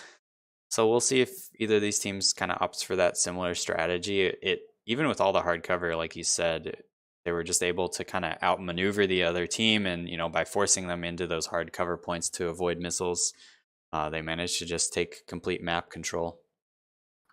Yes, and it was kind of that map control that allowed 228 to run rush shot over Black Omen. They weren't able to get control of any caps, and I believe at the end of the match, Black Omen was even starting to turn it around on kills, but at the end of the day, it just didn't matter because 228 was so ahead of them in the cap game that they were going to get the win anyway. That was the advantage of those LRMs and ATMs. It wasn't necessarily their power, but it was the fact of the zone of control that it allowed 228 to operate in. The traders on Black Omen's side weren't really able to do much. They had to keep their heads down because of how effective those LRMs were, and it just allowed 228 to do whatever they wanted. Yeah. But we'll see. Will we see AMS? Will we see missiles? Who knows? Maybe we'll just see some, pure direct fire laser and Gauss. Be interesting to see. Will they? It's very hard map to brawl, so I wouldn't expect any of that. Maybe some kind of mid-range push decks, try and choke off the enemy team, but I don't think we'll see any pure brawl, especially now that it seems like a lot of the better brawl mechs have been used on this Caustic Valley drops. Definitely. And it seems like both teams are finally ready. Let's go. Drop 4. I'm excited. I can't wait to see what Phoenix Legion does. They brought some very interesting stuff so far, and their execution on drops 1 and 2 was very good. Drop 3 was definitely a blunder. Stimrog and Polycat got way over their heads, especially with a Rend. The call was very premature, and it's something that you really can't do in a comp match, but perhaps they can come back and win this drop right here. Or perhaps RJF can pull off a 2-2-8 and just win out from here. Yeah, and I'll happy to let you guys know we're not radio casting this one. Please don't. I promised the viewers that if we were radio casting again, we'd have to stream a picture. We'd have to stream an Uruk dancing. So yeah, unless you want to see a dancing Uruk toaster, yeah, you better get this right. Yeah, dancing Uruk. Have to demote us to MWO Leagues 3, new channel. It's gonna be our cooking channel. I think it'll actually demote us to MW Leagues 4, and that doesn't even exist yet. Oh, no. We'll be in, like, the Phantom Zone of MWO, man. All right, what do we got here? Over on Russian Jade Falcon. Russian Jade Falcon's bringing DACA and PPC's White EOS in a Blood Ask with Ultra AC5s and ER PPCs? What? I don't think I've seen that before. That's interesting. However, Volkadov is bringing the Arctic Wolf instead of the Huntsman, 2 ATM-9s and an ATM-6 with tag. Slave Labor bringing the micro lasers in his light mech. ER PPC mech for Pelmashek. Nick Draziri bringing ER large lasers in his Roughneck. Terminator bringing Ultra AC5s and ER PPCs in the Blood Ass. That's a very interesting build. I don't think I've ever actually seen that before, but they do have one ATM mech in the Arctic Wolf. Looking over to the side of Phoenix Legion, they're bringing ER PPCs and their summoners as well, and they're also bringing a combination of other mechs, AC2s and ER large lasers. ER PPCs from Misanthrope, Zinjo, AC2s, Stimrog, AC2s, Shabraza, AC2s with some Clan ECM on him, but it's worth noting Phoenix Legion has no AMS whatsoever, so this Arctic Wolf could do some work. Do those Hellbringers have ECM? That might be their go-to out for that mechs, but it doesn't look like they really have too many missiles to worry about. It's Shabraza in the Hellbringer A, and he does have Clan ECM, but the thing is that he's away from the main body, so his ECM is only going to protect him. And he's getting jumps now, but yeah, there goes the ECM right now. Volkadov and Slave Labor putting down the pain, but Casablanca, Phoenix Fire, Aren, they're coming here to back him up. But the point remains, Shabraza is still nowhere near his team to offer any sort of Volkadov loses a side torso coverage already. Looks like he's about to go down. They're kind of ignoring Slave Labor in terms of taking out that Arctic Wolf, and yeah, he does go down. But now they gotta probably get out of here. They're facing a lot of fire from the RJF Assault Lance. Very poor jump attempt by Volkadov right there. He dies practically for nothing. Shabraza in his Hellbringer, down 65%, sure. He's away from his main body, sure. His backside is completely open, sure, but still, at the end of the day, he's alive and with his team. Yeah, Sinjo and Stimrock putting out some pretty heavy fire and taking a lot themselves. Sinjo gets a strike placed right on top of him. Looks like... Oh, I'm sorry, go on. Go ahead. We got a little bit of a fight on Theta. MK was trying to flip the cap. Polycat takes a mean burn from Slave Labor in his Piranha.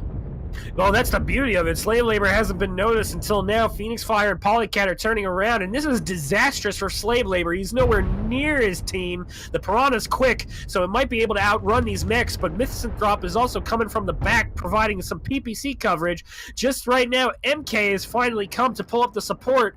Phoenix Fire and Polycat are also pretty healthy, it's worth to be known. So Slave Labor just barely got out by the skin of his teeth, but it still remains to be seen that a Piranha at 53% is not a good Piranha. But it doesn't matter because he gets legged because he stopped. He tried firing, and it was a disastrous decision. That's not something that's very uncharacteristic of Slave Labor. Slave Labor making all the not-intelligent decisions right now, and he goes down, and that's 2 lights down for Russian Jade Falcon. They are in a very precarious position, especially since they don't even have cap control. Yeah, now Nick Draziri's getting a little bit picked on by these Wolfhounds.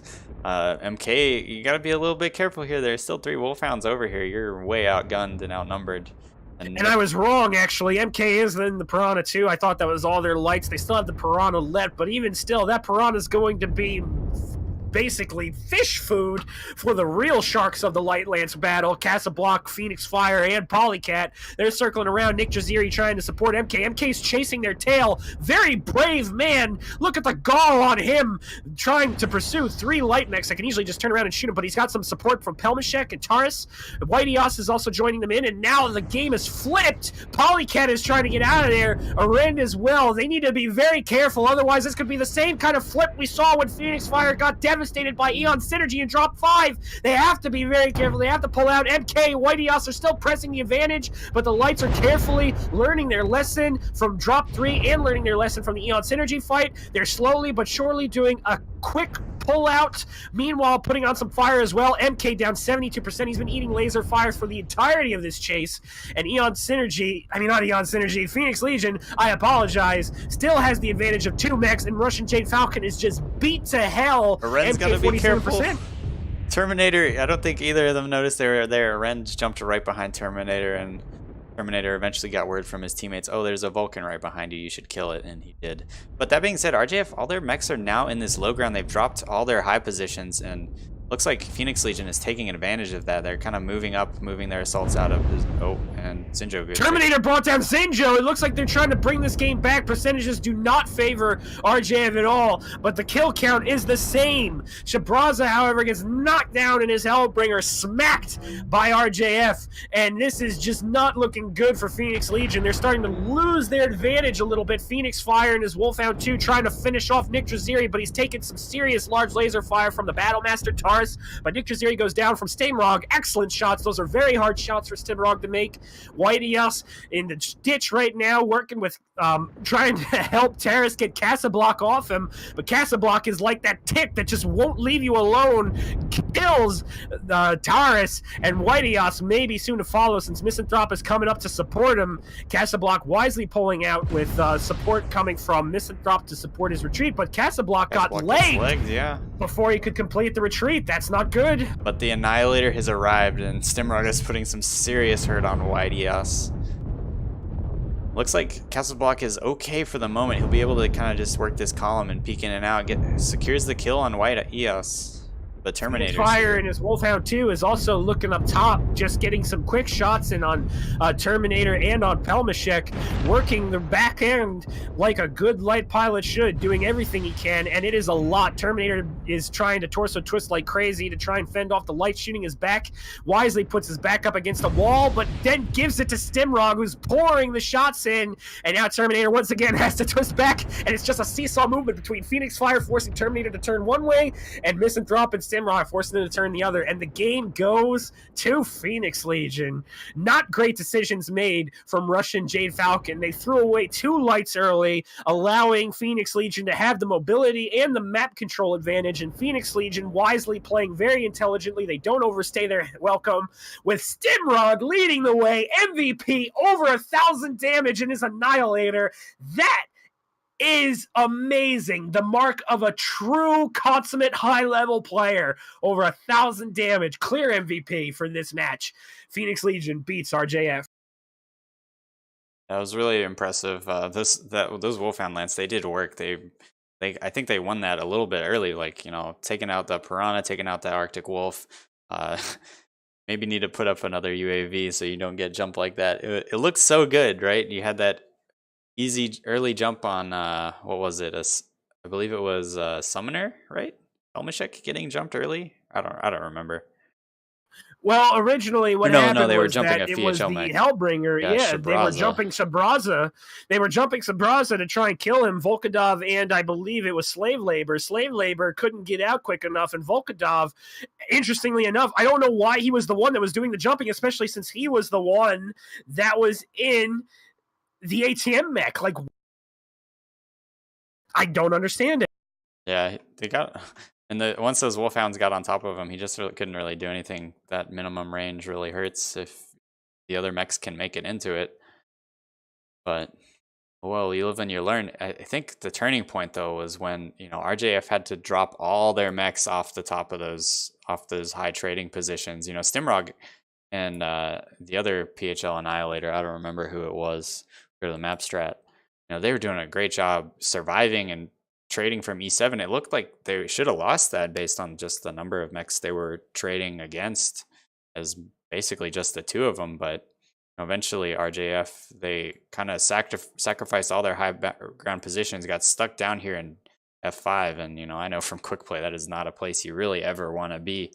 And eventually, the PHL lights, they just kind of moved around, were harassing everybody. Very hard to pin down those Wolfhounds. The Wolfhounds did a great job of kind of mopping up kills, securing kills, picking weird angles to shoot those assaults from. Really good light play, I would say. Very good light play. Very poor light play from Russian Jade Falcon, but very good from Phoenix Legion. And that was without Stimrog, their best light pilot, who just right now looks like their best pilot, period. But that's not to take anything away from Aren and Zinjo. Aren kind of got picked a little bit trying to do like a cheeky flank in Echo 6, but he still did some work for his team.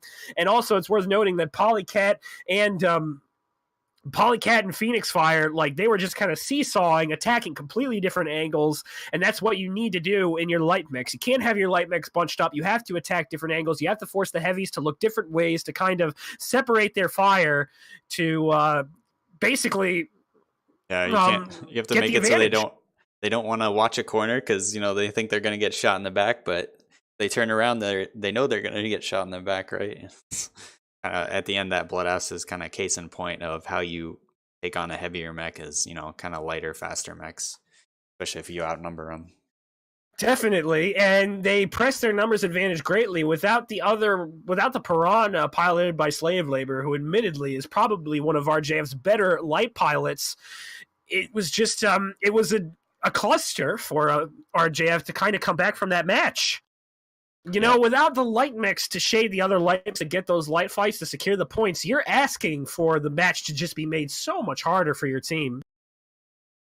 Yeah, and even then, I believe PHL had cap advantage for most of the round, even though their lights were spending so much time harassing the RJF mech. So it's kind of no real out for RJF there. They were getting out traded, they were getting picked, and couldn't even slow down and try and go for the cap win. But, oh well, we'll see. How will they change it up next time? I believe PHL should be out of Annihilators. I'm not sure. They used 1 the first drop. They just used 2 there, so that makes 3, and they're done with those. Will we see some missiles? I don't know. I never know what to predict. All my predictions have been wrong so far. So. Well, technically, we did see missiles. We saw ATMs brought on the Arctic Wolf by Volkodov, but he just got melted before he could use them. Well, to be fair, it's kind of like... you don't really want to do an all-missile deck. Like, if you think about it, T2A only brought 3 missile mechs. You know, like it's. That's fair. That's fair, but maybe more missiles than what we've seen. I don't know. EU does what they want. Uh-oh. Some lobby hiccups, it seems, but we'll get this going. Oh no, the lobby hiccups seem to be fine. Or Phoenix are they just Legion making jokes? I saw the tonnages at the beginning. Phoenix Legion basically had around 800 tons on the table. I thought that the RJF players were not Phoenix Legion players because the tags can get a little confusing at times, but yes. not to worry, everything's straight. All right, cool. So yeah, last drop here. Phoenix Legion putting on a dominating show. I wouldn't have expected them to be winning this match per se. I'd say RJF. I would have thought RJF would be the favorites, but I guess shows what I know. Obviously wrong. Maybe, losing Daenerys Walker and Lizzie to Eon kind of hurt this team a little more than I would have thought. But they've still got some very solid players, so they can certainly pull this back. And I know they'll be trying their hardest to win this final drop. Well, right now, basically, Phoenix Legion has won the drop with 3 wins. But even still, Russian Jade Falcon can try and come back with a 2-win drop with like a 2-win loss to try and show something, or Phoenix Legion just walk away from this 4-1. We'll see what happens. Yeah, keep as many points for yourself as you can, and try and deny at least a point from Phoenix Legion. Looks like these two teams are probably going to be fighting for position at the end of the season, based on Eon and JGX kind of to be running away with this division themselves. Which is pretty unfortunate, but Phoenix Legion and RJF have both taken drops off them, and the season's still young. There's definitely still a lot of games that can be played, and there's still some chances where we might see one of these two teams scrape out a second-place position at the end, or maybe even a first-place position if either Eon Synergy or JGX kind of spiral out from under. Yeah. There's always a chance, maybe someone like throws a match, throw a couple games, lose some games that you shouldn't have because maybe poor drop deck choice, maybe someone light mech getting picked or heavy mech getting picked. You never know. But I don't know. Chat is complaining a little that I believe it was someone complaining we don't have giveaways, but is that true? Is it true? I said we didn't have giveaways. I was the one that typed we didn't have codes that nobody messaged me from last week. So maybe at the end of this last game, well, we could do one right now if you want. Oh my goodness! Right, you have codes? Okay, we have codes. All right, folks. So if you've been active in chat, I'm gonna go ahead load this up. I'm gonna do my, as always, kick out some people. Kick out Ash. Ash, you don't win things. Kraz, goodbye. Kurlon, goodbye. Moobot, goodbye. All you mod people. Ugh. Wait, whoa. No. All the mods are gone. Hold on. That's Saruman mod. He's a cool guy. Don't kick him out. It's too late. No. Giveaway's going. He's gonna win the mech bay. I'm in chat. Please whisper at me. Do something. Get my attention. Oh my goodness. Yeah, you gotta message me or something. Get my attention so that I know. Otherwise, I can't get you your code. So, who's gonna win? It looks like Null Ghost. Whoever Null Ghost is. Null Ghost, congratulations. I have a code for a mech bay for you. Please message me. I think Null Ghost is a bot, so you might want to put Saruman back into. You might want to put Saruman back in there. I don't know. I'm gonna wait and find out. Null Ghost, you there?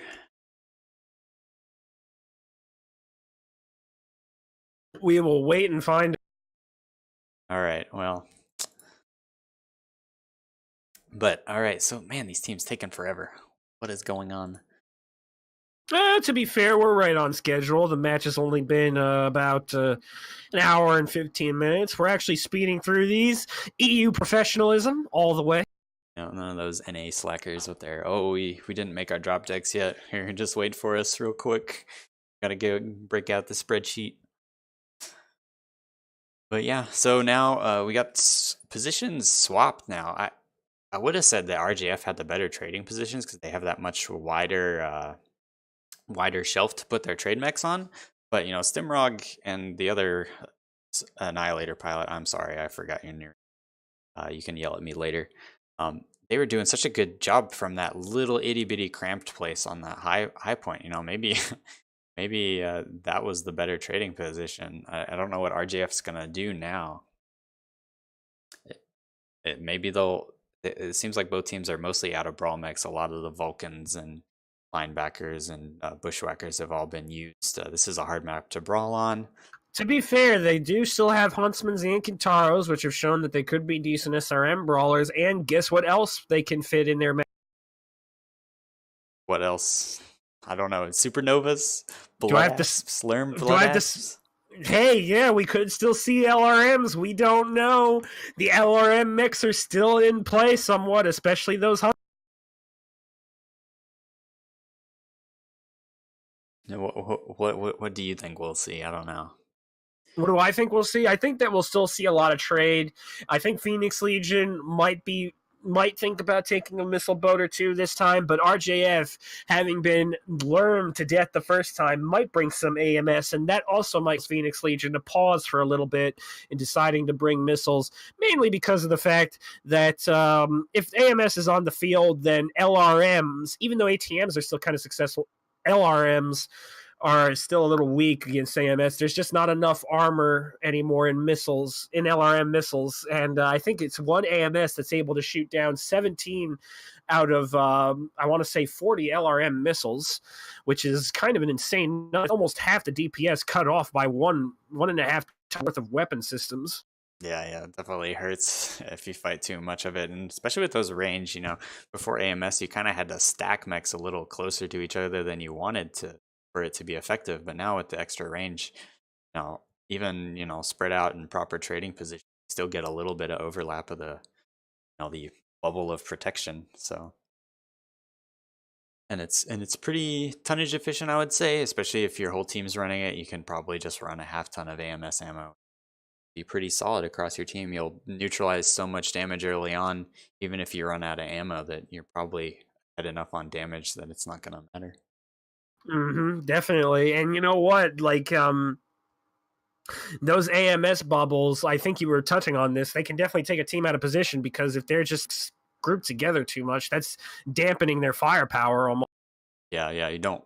That was kind of, I think, one of the main issues with AMS in the past is, if you bring enough of them and stack your mechs enough to like neutralize missiles, you just end up in these horrible positions where your opponents can surround you and just take angles and just take the map away from you. And whenever you try and split up and move and maybe recapture some points, you just lose all the advantage that you had. Definitely. And also you lose the advantage of mobility as well, which is huge. All right, looks like both teams are ready. Let's launch. I've swapped scenes, OBS, be kind, don't swap back. Yeah, please don't radio cast this, please. Do you really want to go into the dungeon with the Uruk's toast? I please, not again. Not again. Yes, we know what happened. You don't want to talk about it. I don't want to talk about it for you. Silken sent me there for MWA plenty of times, and I don't want to go back. Don't make me go back. Silken's dungeon was like the kind Uruk dungeon. Like, that was Uruk jail. You'll be going to Uruk prison this time. All right, let's talk about what do we see on these mechs. I'm just going to run through the list real quick. RJF bringing a Grinner, 3 linebacker Cs, Madcat B, 2 Madcat Bs, an Urban Mech RL60 or R60L, and another Volkodov. I believe he was in the same Arctic Wolf P last time. And I'm going to tell you right now, Phoenix Legion bringing all sorts of DACA with PPC Hunchbacks and Summoners to cover, and the Javelin 11As are also 7 medium laser Javelin 7As, so this looks like it could be a bit of a DACA push deck. Right. And right now RJF is calling for a hold, but looks like we're good to go. So right now it seems like that they're going for the DACA push. Our Volkanov is going to try again in his ATM Arctic Wolf. Hopefully it doesn't get just simply obliterated like it did last time. Slave Labor bringing the Wolfhound Grinner, Terminator 20 Mad Cat Mark IIB with some DACA, and I believe that Pelmashek's operating the other Mad Cat Mark IIB with DACA. 2 UAC 5s, 2 UAC 10s, Deserter in the linebacker to kind of act as a very large light mech with medium pulse lasers, and Nick Draziri following suit. So Russian Jade Falcon's much more mobile, but at the same time, Phoenix Legion has a lot of DACA that they could shove in anyone's face. Yeah, those Bloodasses, I've tried playing that this week a little bit. This Bloodasses, I believe they're 2 Ultra 20s and or 1 Ultra 20 and 2 Ultra 10s. They put it down a lot of damage really quick. You got to be careful. Definitely, and you got to be careful of any sort of DACA push, because if those 3 DACA mechs are focusing down on you, no amount of turning is going to save you. The sheer raw DPS from those mechs is just unbelievable. Yeah, Slave Labor getting a little bit of scratch damage on Polycat here. The Javelins look like they're headed towards Epsi, but will they be met by this lance of linebackers from RJF and their friendly urban mech, you know, escorting them?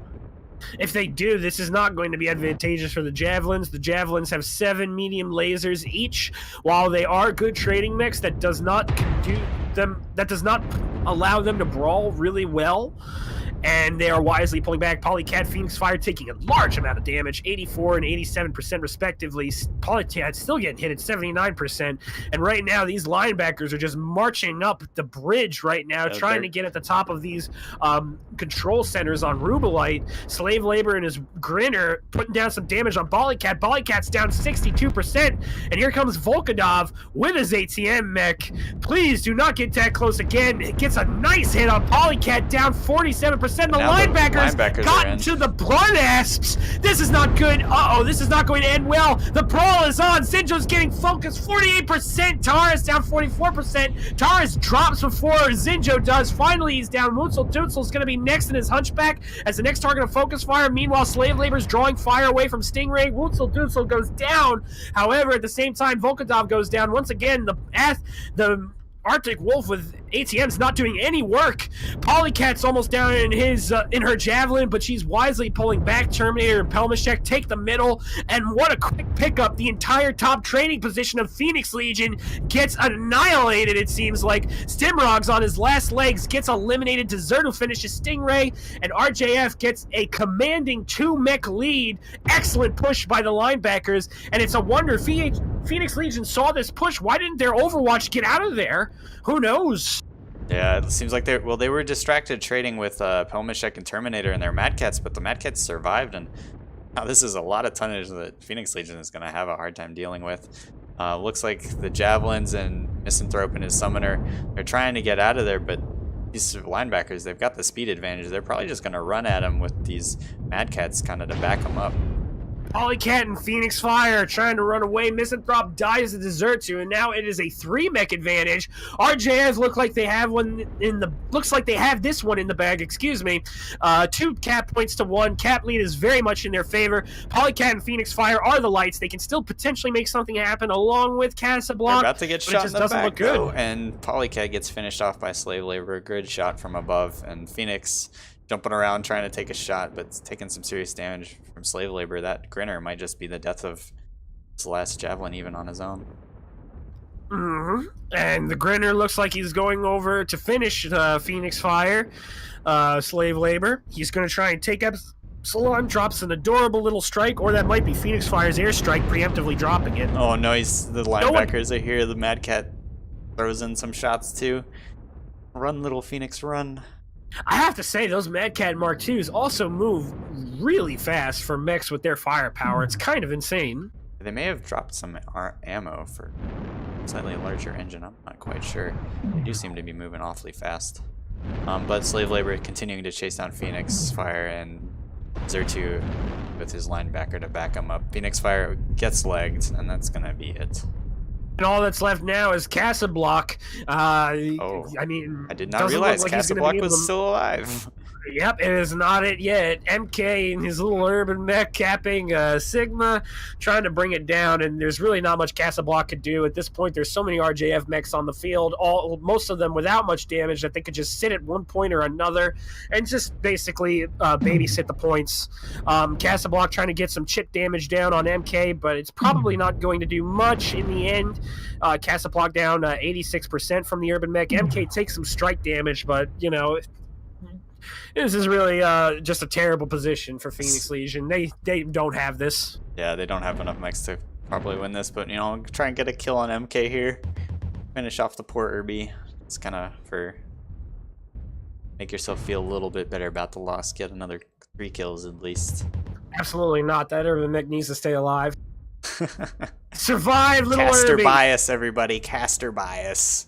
Oh my goodness, get out of here. It's the urban mech. Everyone loves the urban mech. The urban mech's like Rudy, or like the cute little kid on the block that got bullied a lot, but then he slave labor and his mean, boring old grinner is here now too. So yes, the mean, boring wolfhound. Casablanca kill the wolfhound. Oh dang it, he didn't kill the wolfhound. MK got the kill, so it was the Irby at least. There you go. Be happy now. And with that, all the caps are in RJF's favor. Matches. Very good match. I want to go over the score screen for us. I accidentally clicked out. Actually, I'm sorry. All right, well, Desertu doing a ton of damage in his linebacker. 604 kills. Probably the MVP there. Those linebackers did great work. Terrace getting killed a little bit early, but still 200 damage, which is pretty respectable in a linebacker. The other linebacker, 1 kill, 300 damage, so 5 kills between the 3 linebackers. That's pretty impressive. And those Mad Cats, under 200 apiece, but I guess they were just enough of a distraction while they were walking across to not get those Blood Asps to reposition. And Stimrog, managed to pull 600 in his Blood Asp, but the other 2 being held under 300 damage each just wasn't enough. All that tonnage, and Javelins don't have time with their medium laser builds to really bring things back. And that was just an extremely decisive movement, but at the same time, you have to wonder why Phoenix Legion did just abandon the trades for a second, drop down, join up with the rest of their team, and try and preserve their mechs. They were insistent on staying up there to trade with the rest of their team, and it felt like it was just a bit of a bad move on Phoenix Legion's part. Them staying up there, allowing the linebackers with their superior DPS and speed to do their work, along with Slave Labor's Grinner, essentially sealed the match for Phoenix Legion. And kind of separated the fight. We almost had 2 distinct battles. You had the Overwatch getting slaughtered by the linebackers on one end, and then you had RJF's more mobile mechs working with the Mad Cat Mark II Bs to unseat the summoners and the other mechs that are kind of on top of the command platforms on Rubelite. Yeah. For as long as those Mad Cats were out of the fight too, I would have expected that to go maybe a little bit better for PHL. But it seems like they needed to also, along with those Blood Asps, try and maybe get their Javelins up there while the Mad Cats are still walking across the map. I don't know. And it looks like that we have a Ren here for an interview, asking Volkadov as well. And I believe we have more giveaways. Yeah, I haven't heard from Null Ghost on Twitch yet, so we may have 2 more giveaways from us, and I believe Kurlon's actually some giveaways in chat himself. But let me get this scoreboard up. PHL lost that match, got 2 kills, and RJF won that match and got... In the end, though, Phoenix Legion still wins the round, 3-2. Very well deserved. And here comes Slave Labor as well. Arend is joining us in channel. Hi, guys. I'm going to move Slave Labor down. How's it going, Arend? Slave Labor, good matches to both of you. If you guys could please just hold on while we get some giveaways going, we will gladly ask you guys questions a little. Appease Twitch chat for my radio cast. Gotta kick out all the mods first, though. Goodbye. No, Ash, no, goodbye, don't, Crest, don't, goodbye, Mubai, don't. goodbye, Kurlon. No, no, by Saruman, no. Toaster. Why are you the way you are? I'm sorry. Hey. Why are you the way you are? See, if you won, then we'd really be accused of being biased. That's why. Fine. All right. If you have won, chat, please at me. Please whisper me. If you don't know how to whisper somebody, do /W, then their name, space their name, then space whatever your message. Just let me know that you're in chat and you're still watching, and I'll get yours. Looks like black_2, you've won. Please let me know. I'm gonna do one more real quick here, guys. I'm sorry, but I'll get this going. Also, according to Kurlan, he is doing some giveaways as well in chat, so stick around while listening to the interview. You might find a little surprise in your whisper. Yeah, Kurlan making fun of me a little bit with his entry tag. It was Radiocast something or another. Yes. Radiocast credit. Oh, thank you, Kurlan. Hey, gentleman and a scholar over there. Polizei. Polizei? Polizei? One. Congratulations, whisper me, message me, do something, get my attention, and I'll send you. But anyways, Sarwan, you want to get on with these interviews? Excellent. First off, great game to both of you. Excellent matches. We love 3-2 decisions. First, we'd like to go to drop one. Slave labor, this question's for you. Phoenix Legion was known for deploying that cap strat. Why did you bring the Annihilators? Why did they kind of go cap instead of Epsilon? And what was your thought process on trying to win the drop if they did that in circle? Well, we knew that they may play some pushing deck near theta, so we expected some push, heavy push, so we decided to take some annihilators. Cap strat, well, that was a bit lack of reaction on the action. Like I was standing in the middle near theta with Pelmeshek and just spending some time to figure out on what cap point we should. So perhaps just a little bit of indecision on your part, maybe not quite sure what to go to, and then that ended up costing you. Yeah, close to that. And Aren, you guys have now won 2 matches against very good teams with that cap strat. Just to help the viewers understand it, what is the thought process that goes into executing that cap strat? Well, the idea was, first of all, it was basically a last moment decision to do this cap strat, because in all scrims before we used to run a long range missile strategy, but with the recent changes to AMS and the likely that this might be considered a viable strategy on that, and everybody would bring AMS, we thought it would be not a good idea to bring that. So we reminded on our old strategy to do the right side cap on Tourmaline there, and especially considering this very heavy drop, it seemed to be a good idea. And we scrimmed it 2 times and it worked both times, so we were pretty comfortable to run it. Because with these heavy mechs, it's really hard to come back when you are already ahead on caps, and if you do one back cap, it's usually already over, because the opposing team isn't fast enough to get that back.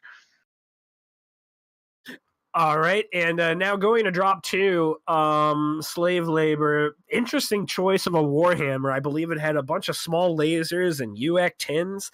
Also, the DACA deck was very interesting. Seemed like it was a bit too like jack of all trades, master of none, so to speak. It was a bit too balanced. It wasn't really specialized in one area or another. Just take me into why you guys insisted on bringing these DACA decks for Caustic. Well, they allow you to keep some distance, to have good pole, and deal decent damage. And what was the overall idea behind those DACA mechs? What did RJF hope to achieve with the DACA? It seemed like you were waiting a long time to kind of engage. Were you hoping to maybe get some more trades in, or What was kind of the reasoning behind that? I think. No, we just were expecting some aggression from PHL. Oh, okay, just maybe trying to hope they end up pushing you at some Yeah, point. just keep some distance and wait. We put some urban mechs in the center to hold us. And now, going to you, Arend. That was a very well executed flank on your lights. Was that all planned, or was this drop more reaction? Well, I guess we basically had the same idea as RJF. We had two heavy Ducker Overwatch mechs and tried to enforce the push, and our lights were there to bait the enemy in a push, and then do a flank when the opposing team is pushing in, and that kind of worked out. All right, and now drop 3, Arend. Explain to me what the idea of the Thanatoses were, and explain what the objective was with them and your drop deck as a whole. It seemed very What again? I didn't catch the last one. the idea behind the Thanatoses, what the goal of the drop deck was, and what you were hoping to achieve with what seemed like a bit of an experimental drop deck. Well, it's basically the kind of the same idea. To lurk on the crater, and then when the opposing team is pushing to do a heavy push against that, and then the ABX 20 mechs can be really devastating, especially to light mechs and small mediums. You can have one shots with them. It's kind of risky when the opponent team is doing a long range tactic, but I think the main reason why we lost here was that in the middle of the fight we lost somewhat focus, and everybody was shooting different targets, and I think that was costing us in the end. Okay, and now on to drop 4, slave labor. It seemed like you guys were experimenting somewhat with ATMs. Volkadov was in the ATM Arctic Wolf, but it didn't seem like it was deployed as well as it should have, and the deck kind of seemed all over the place as far as weaponry was concerned. Did you guys just want to trade? Was the Arctic Wolf supposed to be a long-range trader? And why did you guys get so aggressive on that Hellbringer? We saw his back. That might be an easy kill. So we decided to run for it. But Okay. then suddenly the many mechs appeared right in front of us, and Wolf could have died in his Arctic. Okay, and was the overall goal of the deck just to kind of trade with cap advantage, and that was just what you saw as an early kill that you could potentially? It was more trade-like because we brought PPC Summoner, sorry, No, it's fine. long range Battle Master. We just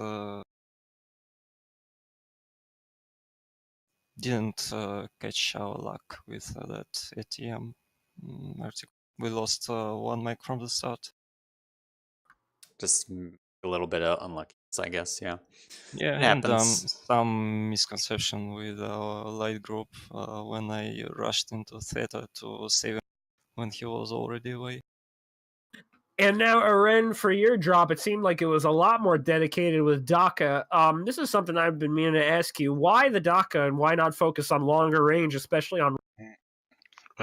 Our both annihilator are kind of long range. They both have AC2s and large lasers, I think, if I remember that correctly. And the rest of the mech was one Pop Tart, one Vomit, and 4 lights basically, and 3 Wolfhounds and the Vulcan. Our idea was to pressure the caps and do that with kind of heavy lights, because we expected RJF to bring a streak mech. Because they did that already pretty successfully against us in scrims. So that was the idea behind the kind of heavy light lands to push Theta and maybe Epsilon with an heavy light force to just overpower their light force. So and it's kind of worked out. In the middle, it's kind of got messy when Shinyu disconnected. One of our annihilators had to disconnect during the match, but came kind of early enough back, and yeah, I messed kind of up overseeing the blood test with my back. So got one shot there. Yeah, that was interesting. How did you react to Volkodov's ATM Arctic Wolf, by the way? Well, when we saw it and we saw the opportunity that was exactly what was the plan to do with the 4 fast lights to catch people off guard, and then we were pushing heavy to that because that was a kind of easy kill for us for 3 medium pulse laser mix, and it was pretty fast over. And so that we were already ahead, and then the rest of the light lands did an amazing job to secure this game. And also, Simrock was amazing damage there. Yeah, over 1,000 damage, but that was just absolutely incredible. Great game by the Annihilators, too, like the rest of them weren't slouches either. I believe the average damage between the other ones was around 600, I believe. Yep. And now slave labor for drop 5, linebackers. Did you guys always have the idea to just go in and push their Overwatch, or were the linebackers meant more to kind of cap the map? No, we just decided to rush. Well, I mean, it worked very effectively. Of course. Do you guys have a lot of experience with linebackers? What are your feelings? Oh, they're fast, tanky, and agile. They're carrying good amount of weapons. Yeah, that's pretty balanced mech for pushes, rushes, and sorts stuff. Okay, and would you say that you guys would bring them in more drops more often? Because it's definitely a mech that we're not seeing too much of. There's definitely some teams bringing it, but it's not really a mainstay comp mech. But it seemed like it helped you guys get the win in this drop very. For sure. But, I think you can't use them too often. Because your opponent will think something about it and make a counter strat like this heavy light, large light group in drop 4. We was completely unaware of it, and it worked perfectly against us. Because our Arctic Wolf was against, his purpose was to kill 1 or 2 lights. He wasn't prepared for battling heavy mechs or mid. Okay, and Arend, you guys saw that linebacker push very early. How come your heavy body that was trading didn't do much more to react to it? Like, say, drop down or try and relocate with the Mad Cats or something of that nature? I wasn't in the drop, so I'm just can say what I got from the calls. I think the idea was just to hold the push and try to overpower it with a more DPS of Zakadaka. But as you already mentioned, the linebacker is pretty good for, and we like to play them it as well. We just use them on drop 1 because of the speed. It's pretty good for doing pushes like that, because when they're then have pushed you, it's kind of hard to get the focus when everybody is swirling around you, and they did that pretty well, so that did not work out for us. All right, Our idea for the drop was basically the kind of the same for as drop 4, doing pressure on the caps with the lights and try to force reactions on that, but that didn't work out as well. All right. Thank you very much for that. Do any of you guys have any final remarks? No, thanks for the matches. Was a good match, and see ya in 3 weeks. at least RJF and the other teams are ready next week again. Yeah, good games indeed. And this was a very good game. We'll see if we can't cast it again. In Slave Labor, you shouldn't be nervous. You guys had a very well played game, very well done. This was an excellent series of matches. Aren, you too, with Phoenix Legion, you guys played very well. Thanks. Thank you.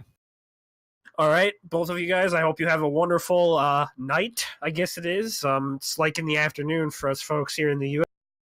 But, Yep. take care of yourselves. Toaster, do you have any final remarks for them? No, just thank everybody for watching. Thanks for tolerating my ant cast, and thanks for casting with me, Saruman. It's always a pleasure. Pleasure's all mine. Okay, see ya, guys. See ya. Bye-bye. Bye, Twitch chat. We'll see you later. There will be more casts this coming week. We're on to week 4 of MOR 8s, and we're getting we're just past the halfway mark now, so we're gonna start seeing like who are the real contenders for the tops of their divisions.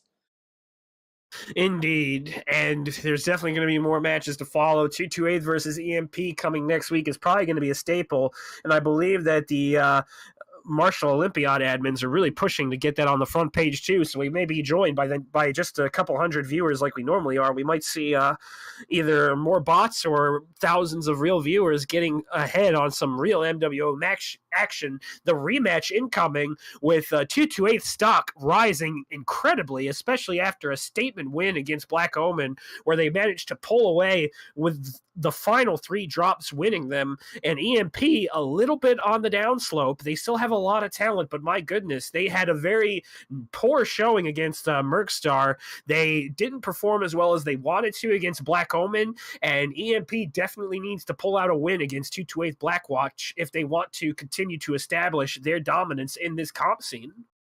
Yeah. It's looking like EMP's gonna have to maybe polish up a little bit, and they still 5-0'd Mercstar, so we got to give them that, right? They didn't lose a game, but maybe games are a little harder fought than we would have expected from Div A versus Div B match, right?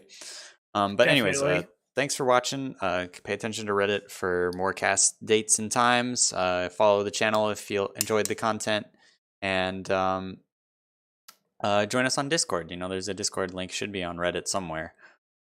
And there are plenty of people in this Discord, willing to answer questions if you got them, be more involved with the community, that sort of thing. Yep, and I think that about covers it. Until next time, chat, I'm Sarama.